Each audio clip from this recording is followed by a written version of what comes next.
All right, let's take a look at this lovely temperature program we were working on the other day, where the user is going to enter a temperature and they are going to press the enter button, and we are storing the user's temperature in a variable named temperature.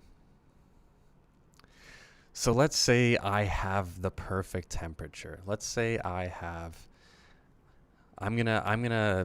we're gonna kick this program up a notch. So let's say that the perfect temperature, in my opinion, is 20 degrees.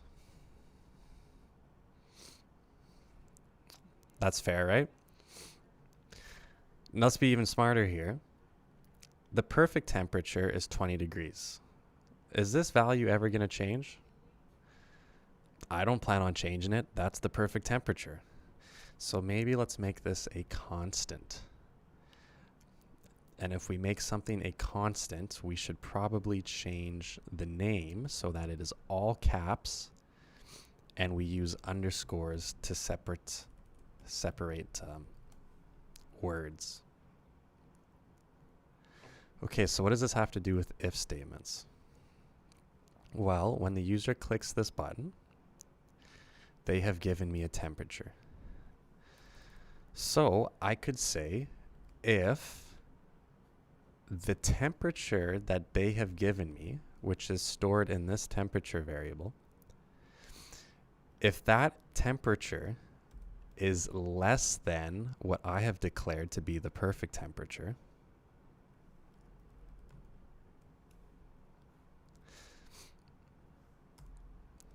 what do I want my program to do? Well, I've got this little output label here that is currently invisible. So I could change the LBL output text to say, well, if the temperature is less than the perfect temperature, I'm going to say it is too cold outside.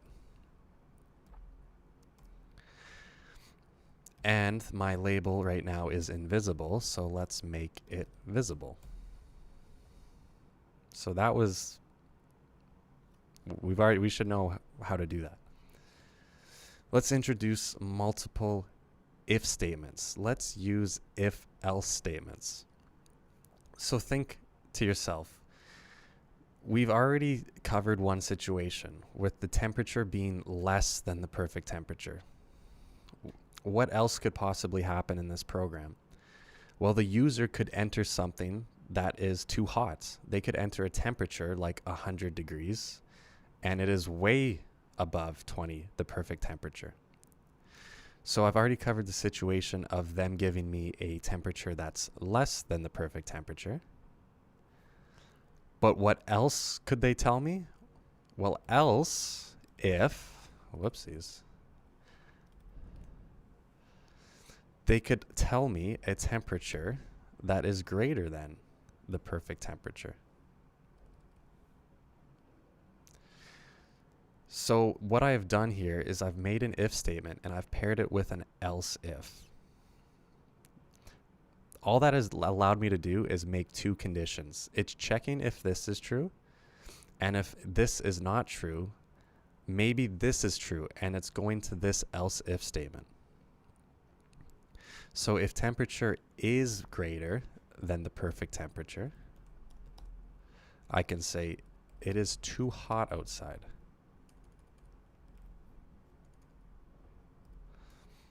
And of course, I will also have to make my label visible. So let's do that. What else could happen? That's what you have to ask yourself when you're making these if statements. I've covered a situation in which the temperature is too cold. I've covered the situation in which the temperature is too hot. And there's one other possible scenario. That is the temperature is the perfect temperature. In other words, they've given me 20 as the temperature, and if 20 is the perfect temperature, that means they've told me that temperature is equal to perfect temperature. So I've got a situation where they give me a cold temperature, I've got a situation where they give me a hot temperature, and the last possible situation is if they've given me a temperature that is equal to the perfect temperature. In other words, they've punched in 20. So I will say it is the perfect temperature outside.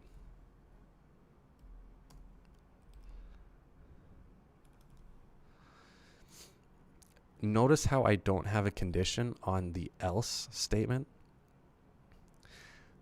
Basically, what the else statement is if this condition's not true and this condition's not true, then do this one regardless. So this statement doesn't even check anything. This statement just fires off if the first two statements were not true. So it saves me some time. I don't have to specify that temperature is equal to perfect temperature in this else statement, because this is the only possible situation left. If it's not less than, and if it's not greater than, well, then it has to be equal. So then I know that they've entered the perfect temperature. So this is how you make if-else statements. So you can check if this is true, and if that's not true, then let's check if this is true. And if this is not true, then do this. So only one of these conditions ever happens. And we can run the program here. So let's enter something that is less than perfect temperature. Let's enter 10. Boom, it is too cold outside. Let's enter something that is greater than the perfect temperature, like 100. Boom, it is too hot outside. Let's enter something that is the perfect temperature. 20. It is the perfect temperature outside. See how that works? Cool.